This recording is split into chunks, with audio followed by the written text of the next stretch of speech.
Welcome to the Take the North podcast. I'm David Haugh from the 670 Scores Mully and Haugh show. Dan Wiederer from the Chicago Tribune up at Haugh, where it was a productive day, hopefully. Shane Waldron, the offensive coordinator, besieged offensive coordinator this week. When you have a game like that and your offense is historically stuck after two games and you're the fourth worst offense since 1967, Dan, I imagine that Shane Waldron had much explaining to do. How did it go up there? Well, welcome to Chicago, right? And welcome to a city where the nerves are exposed when your offense plays poorly. I called it an article that I'm writing for ChicagoTribune.com on Friday, a case of here we go again-itis that the Bears need to cure, because there is some concern in the city that they're trying to keep from infiltrating the walls here at Haugh about whether they have the right people in the positions that you need to have the right people in. That's offensive coordinator, that's quarterback, et cetera. Look, it's 2 games into the season. It's way too premature to be having some of the discussions that are being had in the outside world, but it's not too early to say that the Bears offense has been a mess through the first 2 games, and it's not too early to probe Shane on what he thinks these first 2 weeks have been and where they're going from here. I do think, David, to his credit, he called them a growth and a learning experience these first 2 weeks, and feels like this evolving offense will continue to evolve. And the next step is down at Lucas Oil Stadium. So they go to Lucas Oil Stadium. The Colts are last in the league in defending the run, and it's an obvious subject in Chicago at Haugh. I'm sure with Waldron talking today, it's easy to say, Dan, the Bears need to run the ball, and then they need to run the ball some more. What does that mean in terms of how do you think it manifests itself? Like, who gets the carries? Will they introduce Roschon Johnson into the equation more? No changes on the offensive line. Matt Eberflus said that on Monday. But when they say, okay, this is an obvious direction the Bears have to go, take the gimme, grasp the obvious, what does that mean in terms of personnel? And how likely do you think the Bears will do what everyone thinks they should? I will tell you that the prevailing sentiment inside the locker room from the people I've talked to the last 2 days is that this is something they have to wed themselves to. The concept of establishing the run, sticking to the run, even if it doesn't work right away, continuing to run the football in a way that shows that you are going to be assertive in going after a known vulnerability of your opponent. I gave Cole Kmet the opportunity almost, against my better judgment, of an out and saying, look, like, I know that this is the NFL. This is a corrections-based league. This is a league where when teams know that they have weaknesses, they spend the entire week trying to strengthen those weaknesses. And so maybe the Colts run defense that's been terrible in weeks 1 and 2 will be better in week 3 because they've spent a lot of time trying to fix it up. And Cole quickly retorted and said, yeah, but it's not like they weren't trying to stop the run in weeks 1 and 2 also. And so the translation there is maybe they're just bad at it. And so we have to test that. And David, I think there's a little bit of psychological warfare that goes with this, particularly when you're struggling as bad as the Bears have, struggling as bad as the Colts have. The team that strikes first in that department is going to instill a lot of doubt and worry on the other side, right? Like oh God, we can't stop the run again. We're in for a long day. Or, oh my God, this team's terrible at stopping the run and we can't get it going. We're in for a long day. So I think that first quarter of psychological warfare will be a big part of how Sunday's game unfolds. That sounds pretty serious. Psychological warfare. That sounds pretty intense. This is the NFL, David. This is every Sunday, baby. So I think that's a good point, but I also think that it's not the biggest problem, if you ask me, with the Bears offense. I think that everything starts with pass protection. And when you talk about Shane Waldron, I think that we can look at, there are ways you can scheme pass plays or scheme your way into better protection. You can ask Caleb Williams and say communication is still the biggest issue with pass protection. You can blame Chris Morgan, SEMO, if you want, because obviously he was the only holdover offensive assistant from the last staff. I've heard them all. You'd have too, Dan, probably more than I have. But I think at some point in time, you do start to wonder, and this might be the bad news, you do start to wonder if at what point the Bears just one-on-one can't handle guys who they're across from, and whether it's Braxton Jones or Tevin Jenkins or Coleman Shelton, who's been overmatched more times than Bears fans want to see, Nate Davis, and then to a lesser degree, at least in week 1, but week 2, he took a step back, Darnell Wright. Dan, I don't know that could all fall at the feet of a staff, of a coordinator, of anything, but these guys just might not be as good as we think. It's okay to wonder about that, David. I think it's too early to worry about it. I think we have to really look at this as a 6-game sample size for the Bears, Okay. because that bye week comes after London, and it'll give you plenty of opportunity to see what they do against a whole variety of opponents, a whole variety of different defensive approaches to what they're trying to do. I think some of the basic things that they struggled with in Houston were pretty jarring. The inability to properly handle some of the twists that were thrown at them, and some of the things where you think you're blocking for a run play and the quarterback chooses to throw a screen, and then he doesn't throw the screen and he gets hit and it looks like the tight end missed the block. There are things within that game where you go, man, there's some communication and fundamental issues here.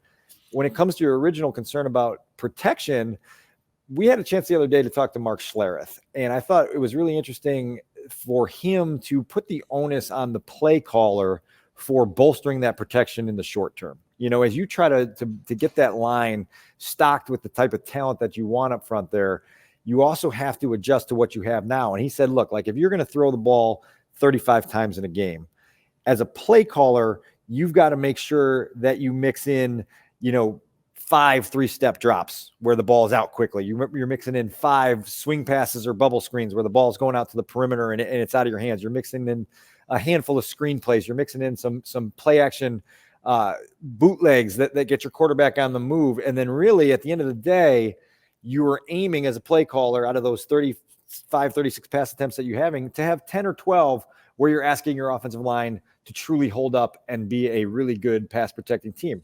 Interesting suggestion there. And it's going to be really interesting to see how Shane handles that as they go forward. I do think this does marry up really conveniently with the ability to establish the run, because the faster that you hit 2-3 chunk runs in the game on Sunday, the more the Colts are going to have to respect the run, the more they're going to be vulnerable to the play action stuff, the more big passes you can hit. All of a sudden, the game starts to be played on your terms. Whereas in Houston, I don't really feel like the Bears had more than one possession that they were playing on their own terms. The man of the hour is Shane Waldron. He held court at Haugh today. Dan, I think it'd be interesting to hear what he had to say about how he's evaluating the passing game from his perspective. You want to set up what he had to say and add any kind of context? Yeah, he was essentially asked about his own self-evaluation coming off of Houston, which followed Tennessee, obviously, and what he can do better to help the passing game kick into high gear. Here's some of what he had to say on Thursday afternoon. Yeah, I think for us as myself personally, but us as a coaching staff, having good variety, having a good mix of what we're asking to do in different known passing situations right there. Obviously having the run game come to life in some of those scenarios as well. And really being able to mix and match and play with some variety. I think all of that will, what are the breather plays throughout the plan? What are the chances for the ball out plays, which I think he did a really good job this past week, and all the underneath completions, finding completions, playing clean. And then when the big play opportunities happen, like we talked about earlier, then they come naturally through the course of the game. So did you get any sense after hearing from Shane Waldron that the passing game is going to be more dynamic this week than it has been the first two? Because I think that one is related to the other. You run the ball well, you set up the play action, you move the pocket, and then good things will happen. I think the Colts defense is going to be the worst defense they've played so far. What did you take away from that? Yeah, I'm with you on all of that. I do think that there is a delicate balance here on understanding that no, your rookie quarterback isn't yet ready to carry your offense, but he still has to carry his fair share of the load. And when there are opportunities to make plays that are there for you, he's got to be sharper, and he's got to make those plays. I think back to that first third down in the second half in Houston, DeAndre Carter running the corner route that we talked about earlier in the week, and Caleb just missing him.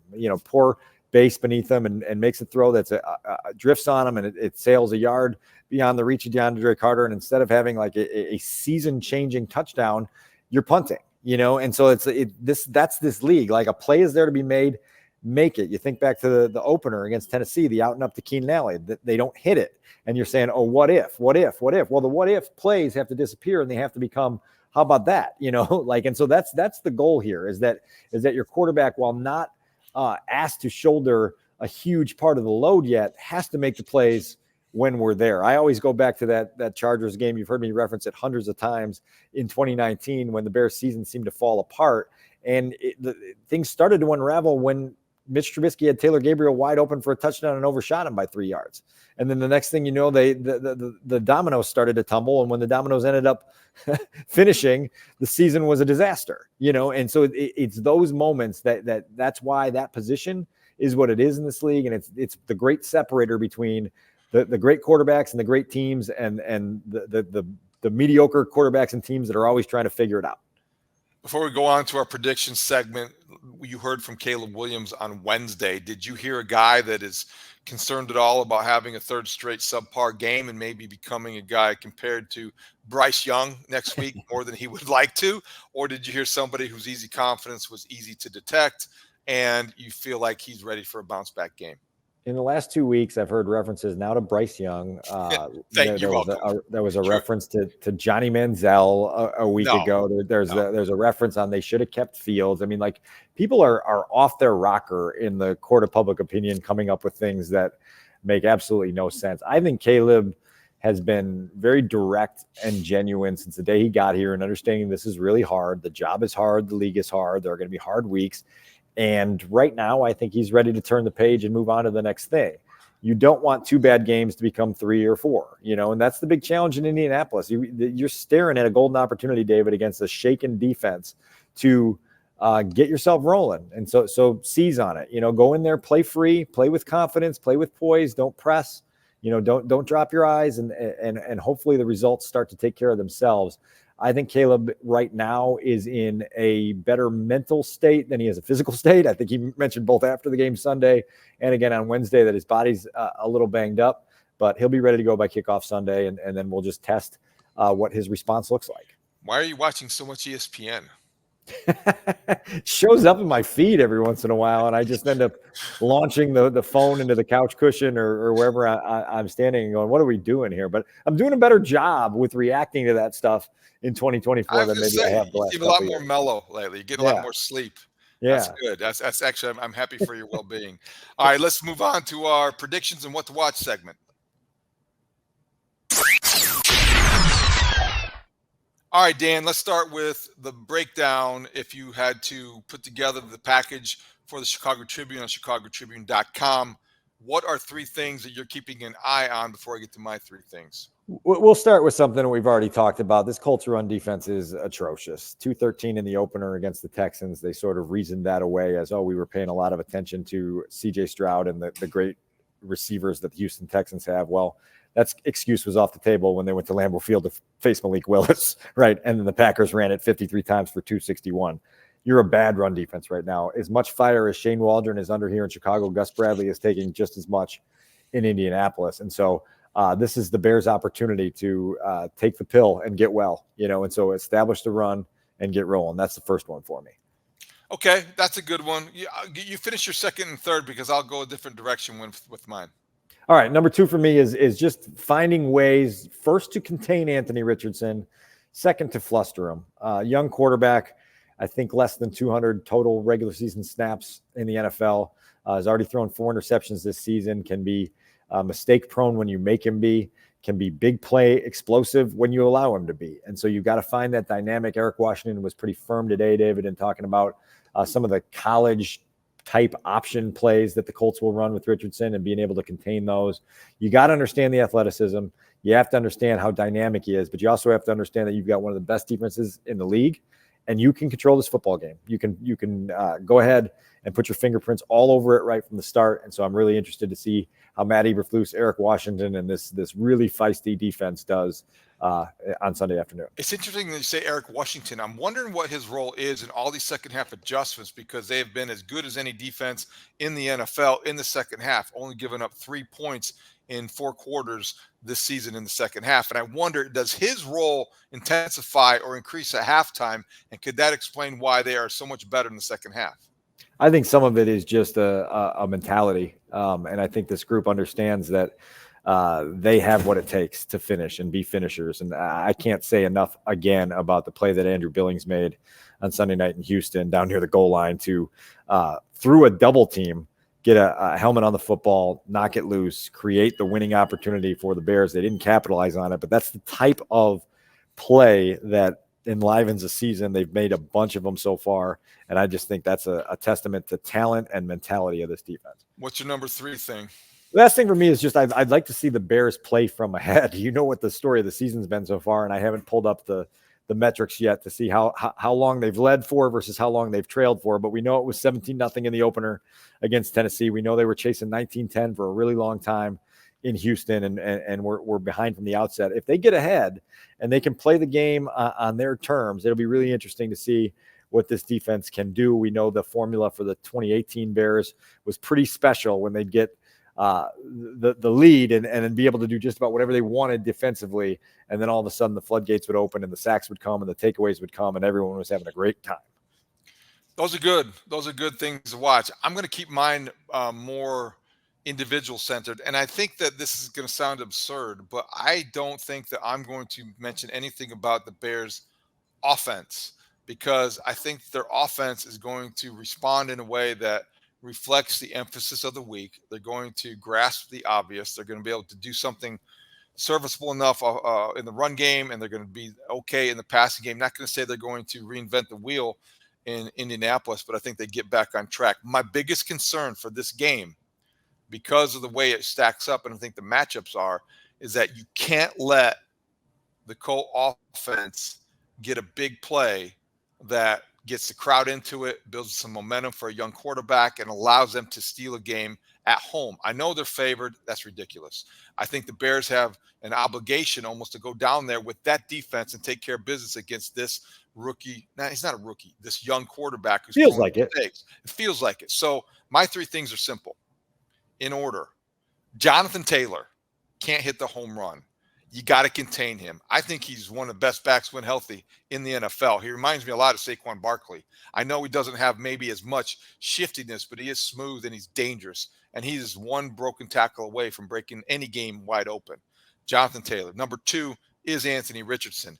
As much as he will throw you the football, he will make you pay because he'll take a shot, and he's not afraid to take big shots. He's got to figure out the risk-reward calculus better than he has, because it hasn't really factored in. He makes too many mistakes to be too feared, but at the same time, the fact that he's not afraid to make them could scare a defense that the Bears could dominate for 3 quarters. They could play 75 snaps and be dominant for 72 of them.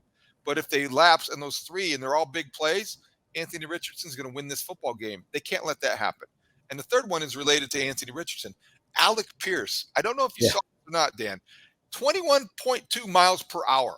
That's how fast he was going in the season opener against the Texans, the team that just shut down the Bears offense. Alec Pierce got behind the secondary and gouged them for a big play. That's fast. So I wonder, do the Colts have a way with Shane Steichen's offense of isolating Alec Pierce on, say, Tyreek Stevenson? And maybe he can get behind him, because Tyreek Stevenson is a physical corner. He'll catch the ball and all those things, but he's not a burner.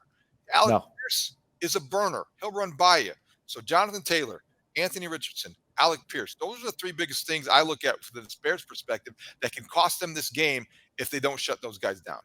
Glenbard West product, Alec Pierce, as you know. And what I learned this week from Cole Kmet's podcast is that he was a Packers fan growing up in Glen Ellen. So throw that one out there for you. Cole Kmet has a podcast? Yeah, we don't talk about that on this one. Where's that? No, the good ones there. The one name you didn't bring up because he has been placed on injured reserve is DeForest Buckner. You know, the guy that on defense that can be sort of the engine of your defense won't be playing. And so that's another plus on the Bears side. And we'll see how they handle all that. All right, let's bring in Studs for our prediction segment, because we want to hear what he has to say. We want to make our predictions now. Assuming you have a score ready to go, Studs, what say you about the Bears and the Colts Sunday at Lucas Oil? So I'm definitely picking the Bears in this one. I don't think they're going to run away with it or anything, but I do think, like, similar to week 1 against the Titans, they are the better team. And so I'm going to go with the Bears winning 23-15, just because I like picking odd scores. So basically I think the Bears are going to win by a touchdown. Ideally, the offense, I do believe the offense is going to look better. I don't think it can get much worse, but it has to look better against a a defense that is just not as good as the ones they've played the previous 2 weeks. And so I expect it to look better. I expect Caleb Williams to keep showing progress, and hopefully I do. This is bold. Caleb Williams will throw his first touchdown pass in this game. It's going to happen. It won't be dropped this time. I'm going to say that DJ Moore catches Caleb Williams' first career touchdown pass in the second quarter. Well, that'd be great because then he could stop looking so frustrated on the sidelines. Studs and I are on the same page, David. We've got the Bears scoring the same amount of points, 23. We've got Caleb Williams throwing his first touchdown pass in this game and finding a way to get that ball, as long as it's not to Rome Odunze. I have the Colts scoring 2 less points than Studs. It's going to be 23-13. I don't believe, as you guys know, I don't believe in must-win games in September, but I do believe that this is a should-win game and a must-play-well moment for the Bears. And I think you take advantage of the weaknesses of your opponent, the strengths that you have, and I think it all sets up for the Bears to get that deep exhale by the end of Sunday afternoon. There's a sense of urgency. I think you're right. I think this game is one that you will regret losing if you somehow find a way to blow it. It's the NFL. They could find a way to blow it, but I don't think they will. I think that they will score 26.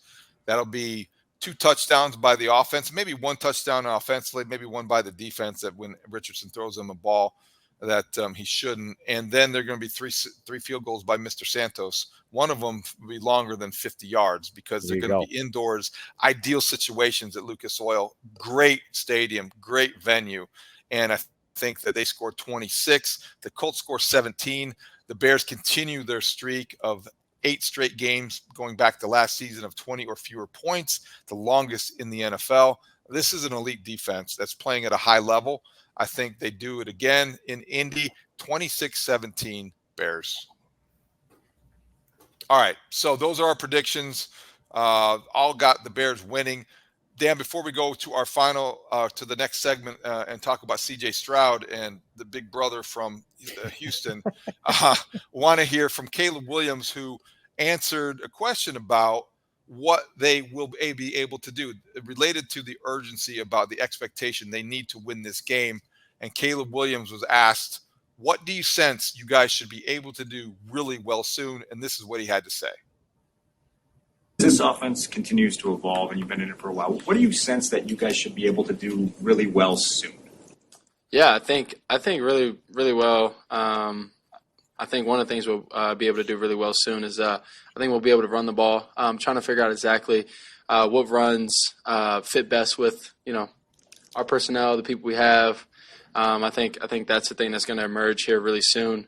And having confidence and keeping steadfast with that. With running backs, wide receivers, tight ends, everybody, having confidence that we're gonna break through and figure out exactly what our personality is of the run. And then other than that, I think that's probably the one that I think is going to come faster than others. Good stuff from him. I don't think that I wasn't there, but watching it and hearing it, I don't think he seemed as rattled as maybe some people expected him to be sounding. No, not at all. And I think that's a testament to what we just talked about in terms of feeling like they're just going to need 1 or 2 chunk runs to feel like, okay, we got that one and now we can keep going. I do think it's been an evolving feeling out process here for the first couple of weeks of trying to figure out what do we do best. And they got to figure that out by the end of September. Otherwise, we're going to be banging our heads against the wall for far too long. But again, nobody expected this to be a high-powered top 10 offense by Halloween. And it's about taking little steps each week and eliminating concerns every step of the way. All right, let's move on to what we'll call our Big Brother segment.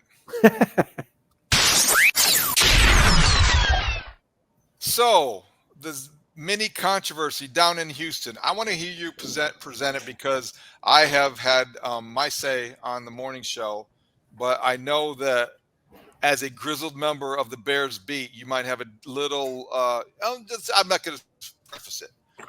How would you describe what happened between C.J. Stroud after the game, which we can hear, and then what ensued in the days that followed? All right, let's take our listeners on a little audio journey here, and we'll go step by step here. By the way, I've been busy this week, so I have not heard your rant on this yet. I'm eager for this. I would not call it a rant. I would call it measured response by me. I have great anticipation, but as you know, the game ends Sunday night. and the two quarterbacks go to midfield.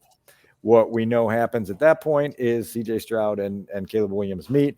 And thankfully for everyone, the NFL Films microphones and cameras were there, and they were able to catch the exchange. Here was CJ Stroud talking to Caleb Williams. Good job out there, bro. Yeah, hey, keep going. Stop taking those hits. Yeah, I know. Hey, Yeah. Learn from those mistakes, and everything that you got, bro, is in you already, bro. You're going to be a hell of a player in this league. Yeah. All right, boy. Appreciate it. For sure. Okay, so you heard that, David. There's a brief exchange. What you didn't see in that particular exchange was Caleb Williams kind of pulling away from CJ Stroud and trying to get himself off the field and back in the locker room to process the loss as quickly as he can. Are you going to include the bitter beer face? Bitter beer face by Caleb Williams. Definitely. A little while Okay. later, he was asked in the post-game news conference, I believe it was by Patrick Finley of the Sun-Times, hey, what was that interaction at midfield like with CJ Stroud? And here's how Caleb responded in the immediate aftermath of that moment. We shook hands at the end of the game, said good luck, stay healthy, and that was about it. Good luck, stay healthy, and that was about it. That's about it. Clearly, there's a discrepancy in what happened and what Caleb heard in his head. Somehow, in amazing fashion, I called this the dumbest Week 3 storyline of the Chicago Bears season to date. This became a national debate topic on whether one or both quarterbacks were at fault for that interaction. I could not roll my eyes hard enough. I could not yell the phrase "cut it out" loud enough. I mean, what are we doing here? Okay. Over to you, Mr. Haugh. Okay, so first of all, it's not necessarily when I say these things and they have an opinion, it's not because I want them to become or be part of a national storyline or an overreaction. I'm just telling you what I saw, and if you didn't sense this, I don't know what you were listening to or watching. Number one, CJ Stroud knew we was mic'd up. He's on inside the NFL. He knew we was mic'd up. There's got to be some performative value here. I just think there's got to be. He knows everything he says is being picked up by a microphone or a camera. Secondly, it was a nice gesture. I like CJ Stroud. I think he's a tremendous asset to the NFL and the Houston community. But he had his say. He won the game. And he was going to say something nice to Caleb Williams, who clearly was not interested in hearing anything except for, let's get on the bus, right? On that, we agree. Okay. So Caleb Williams disinterested, obviously, to anyone paying attention, including C.J. Stroud. He said, "Oh, wait, look it. Come here. Yeah, you're a month older, okay? You're a month older. You're not a grizzled veteran. You're not Tom Brady. You're not Aaron Rodgers. You're not Patrick Mahomes. You are a month older. You don't get to say, hey, come here," or whatever, however he said it in the way that he said it. And the thing is, if I were Caleb Williams, I would want no part of it either. So, yeah, well-intentioned, fine. But come on now. He's not exactly in a position to be elder statesman issuing advice that anyone could give anybody. I just thought it was a little much, and I thought it was probably appropriate that Caleb Williams was like, "Oh, geez, you want a hard eye roll?" That would be me with CJ Stroud offering his good advice based on his experience level. That's a cynical judgment, to say the least. I think that you are joined by a large contingent of people who felt that way. I don't know CJ Stroud well enough to be able to claim performative in that situation. I understand why you might think it would be. As it relates to Caleb Williams, and listen, people have come down hard on Caleb Williams in the social media sphere for being as disinterested as he was and saying, "Oh my God, there's the diva that everybody talked about during the pre-draft process." What I saw in that moment and then in the locker room afterwards was a rookie quarterback who was competitively agitated to the nth degree, who was very frustrated that a game that they could have and should have won slipped out of their hands because he didn't play well. And so he just didn't really want to be in that moment taking advice from anyone, whether it had been Joe Montana or CJ Stroud. Right. And so he pulled himself away and walked away. That doesn't have anything to do, in my opinion, with Caleb Williams' character, nor do I think that it reflects poorly on CJ Stroud's character either. I don't think it reflects poorly on it, Dan. I'm not saying it reflects poorly or should at all. But I also like, I hate this take from me, okay? I do. I hate my own take. But I'm just telling you, I'm being honest with you. When I saw that, and they captured it for the cameras, and it was so candid. No, that was my honest reaction. It was like, really? You're telling him to come in? He clearly wants no part of you, pal. Let him go. Let it read the room.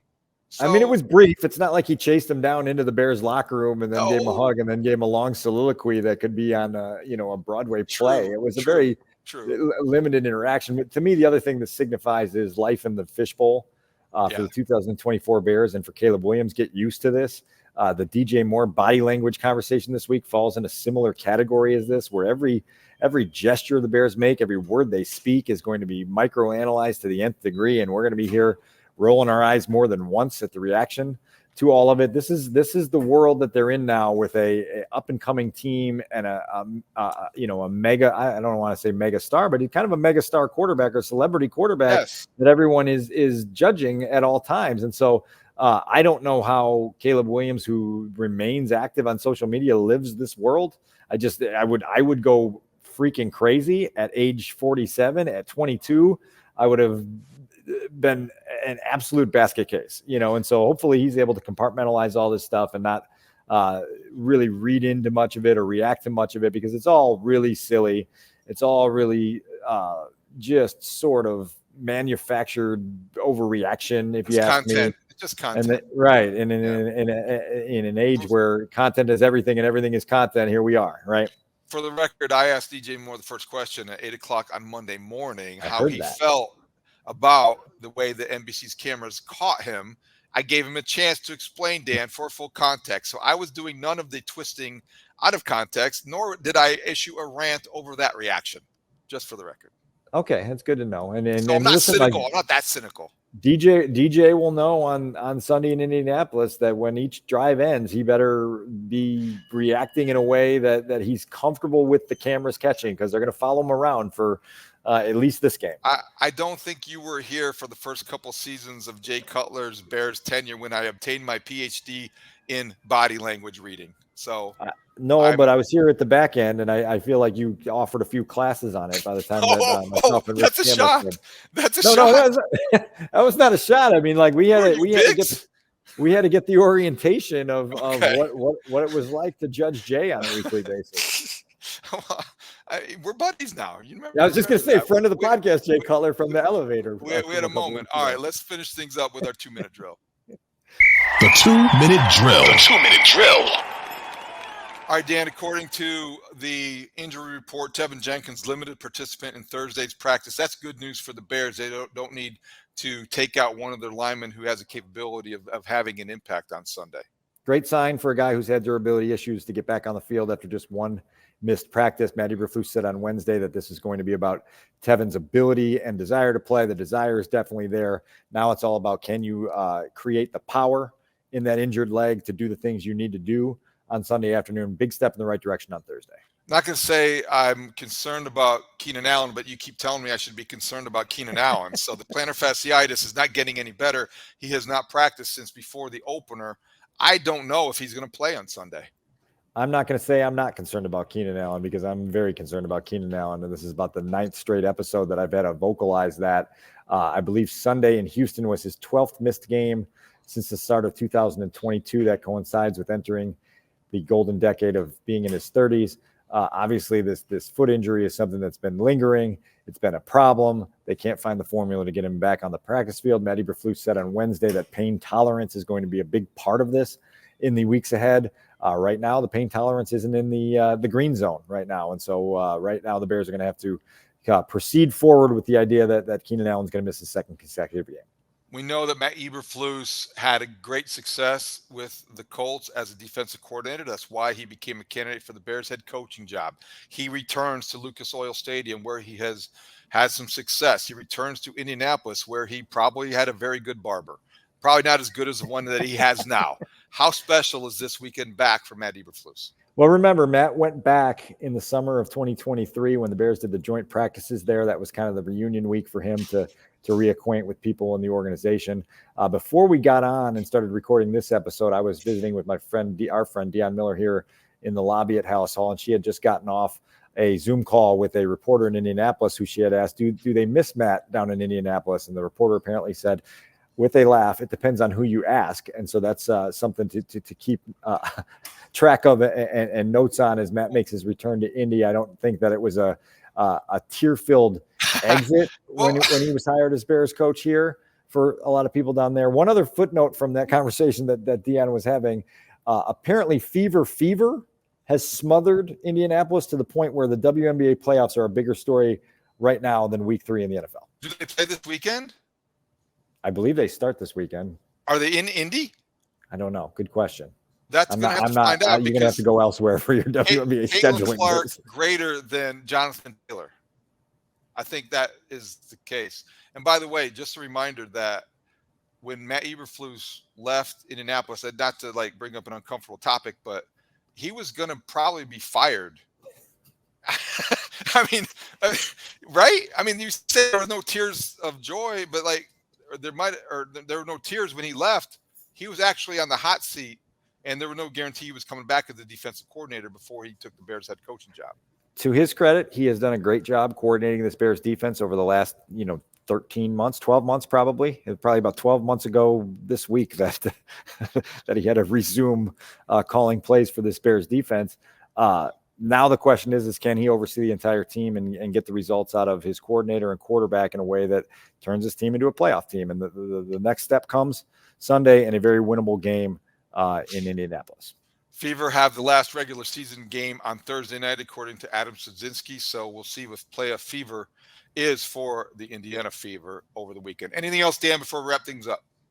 No, again, I just think this is an opportunity for the Bears. If you're trying to stamp legitimacy on who you are and who you want to be in 2024, there's no better moment than putting a really strong performance on the field Sunday in Indianapolis. Looking forward to making that drive. Looking forward to being up in what John Fox once called the hot dog laden press box there at Lucas Oil Stadium. Always a great place to visit. I think I was eating a hot dog in that press box the day that he said that. And the day before, because it was Brian Hoyer missed Alshon Jeffrey on he didn't see Alshon Jeffrey. Oh, that's for what right. would have been a game-winning touchdown pass. I was still there then. Yeah. Foxy let us know. Guys always look open from the hot dog laden press box. So. Well, he always used to say, too, that the NFL every week is either crisis or carnival. It feels like this has been a crisis in Chicago all week long. Worried about the offense, worried about the offensive line, the play caller, the big brother C.J. Stroud, whatever it is. It's been more crisis than carnival. I think that next week we have a carnival. Funnel cakes, the ring toss game, whatever you want to bring to the carnival. Let's get the carnival back up and running. Yeah. There you go. Okay, says. All right, for Adam Studzinski, our producer, Dan Wiederer from the Chicago Tribune, who's at Haugh. I'm David Haugh from the Mully and Haugh Show. You can listen to Take the North on the free Odyssey app. You can watch us on 670 Scores YouTube page. We will be back Sunday night after the Bears Colts game from Lucas Oil with a post-game podcast. You want to catch us Sunday night, make sure you check back here on our channel. You can tweet us at Take the North Pod. We will talk to you then. Thank you for listening to the Take the North. Great talk. See you out there.